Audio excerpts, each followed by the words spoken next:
In the scorching heat of 1845, a British explorer arrived in what is now modern Iraq with a single obsessive goal. Austin Henry Layard had heard rumors circulating in European academic circles for years. Buried beneath the sands of Mesopotamia lay ruins of ancient palaces predating everything Europeans thought they knew. He was 30 years old. He had no formal training as an archaeologist. He simply believed the ruins were there. When his crew began to dig, what emerged from the earth silenced every skeptic. Walls. Massive walls, carved from floor to ceiling with images unlike anything in recorded history. The ancient city of Nineveh, capital of the Assyrian Empire, buried under sand for 2,000 years. These were the Anunnaki, gods of the ancient Sumerian world, winged, towering, carved with extraordinary precision into stone slabs more than 3,000 years old. Every detail intentional, every symbol placed with purpose. And in almost every single carving, they were holding the same object. The same object. Every time. A small, perfectly rectangular item. Always carried at waist height. Always with a handle arching over the top. Scholars debated what to call it, but the debate over its name obscured a far more disturbing question. Why was it everywhere? Not once, not twice. Across hundreds of artifacts from dozens of excavation sites spanning thousands of years, the same object. Same shape, same proportions, same grip. Not once, not twice, hundreds of times. Archaeologists who cataloged the finds at the British Museum noticed it immediately. The object appears so consistently that it must have carried enormous symbolic weight. Whatever it represented, it was central to how these people understood their gods. Today, these carvings sit in museums across Europe, and the symbol on them sits in the middle of one of archaeology's most uncomfortable debates. The object is real. The carvings are real. The repetition is undeniable. The only question is what it means. The Anunnaki civilization stretched across the Tigris and Euphrates River Valley. Their cities, Ur, Babylon, Nineveh, were among the most sophisticated urban centers on Earth 4,000 years ago. The city of Ur alone housed over 65,000 people at its peak. They had courts of law, written contracts, a postal system, and a calendar. In 2500 BCE, they left behind hundreds of thousands of clay tablets. These texts describe the Anunnaki as beings who descended from the sky, who shaped the land, who created humanity itself. Whatever you believe about these texts, their specificity is remarkable. The texts describe what sounds, in modern terms, like genetic engineering. 3,000 years before Darwin. When these tablets were translated in the 19th and 20th centuries, researchers were disturbed by how closely the Sumerian creation story matched the Book of Genesis, written thousands of years later. The flood, the creation of man, the garden, the banishment, all of it, older in Sumer. Coincidence? Or the original source?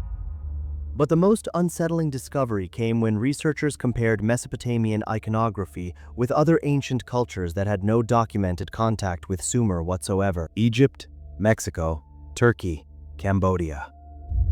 In ancient Egypt, 3,000 miles from Mesopotamia, a completely separate civilization, language, and religion.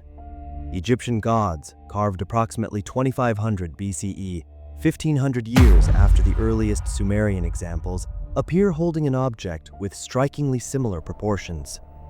The handle, the body, the deliberate grip. Look at the position, the shape, the grip. Compare it to the Sumerian carving found 1,500 miles away and 3,000 years earlier. 3,000 miles, no contact. Same object. Across the Atlantic Ocean, in a world Mesopotamian scholars didn't know existed. Stone reliefs from the Mayan lowlands, dating to approximately 1200 BCE, depict their gods in postures remarkably similar to the Sumerian Anunnaki. And in their hands, the same shape.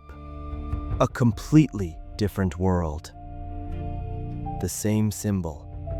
The Olmec culture, even older than the Maya, shows the same iconographic tradition.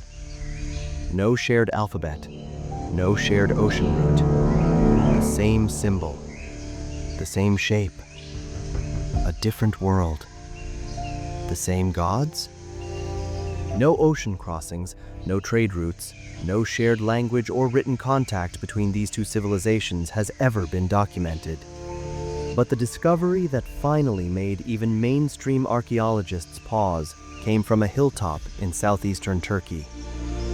In 1994, German archaeologist Klaus Schmidt began excavating a site that would permanently alter our understanding of prehistoric humanity.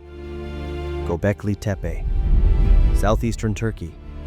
A site that dates to approximately 9600 BCE, 12,000 years ago. It predates ancient Egypt by 7,000 years, the Sumerians by 6,000 years. It was supposedly built by hunter-gatherers who hadn't invented agriculture, hadn't built permanent settlements, had no written language. Yet they built this. And they carved a symbol into its stone pillars that you already recognize. 12,000 years old. Before civilization as we know it. The carvings at Göbekli Tepe are extraordinary. Foxes, boars, cranes, and among them, a recurring rectangular object. Carried, held, deliberately placed.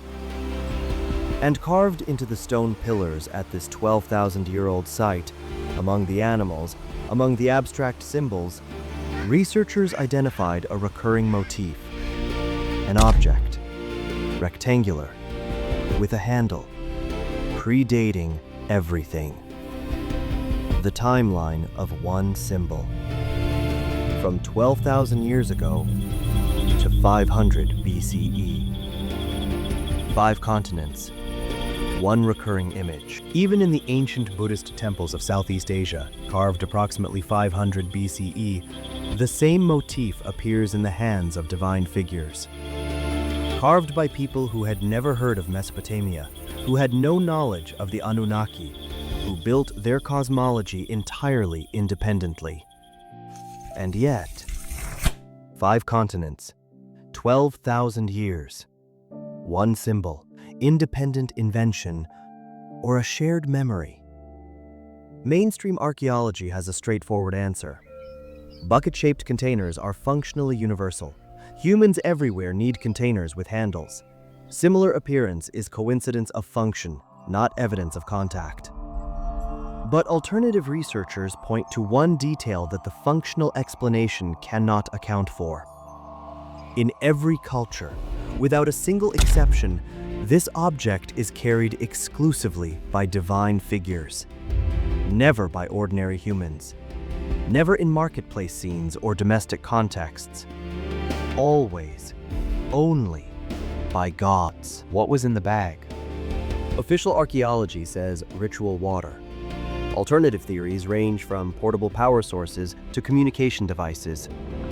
We simply don't know. Every major ancient civilization humanity has uncovered.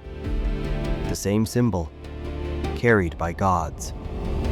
What did they know that we've forgotten? Some questions survive longer than the civilizations that asked them. The Anunnaki are gone. Their cities are dust.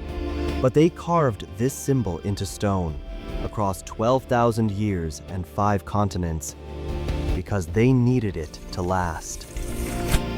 It lasted. We just don't know why.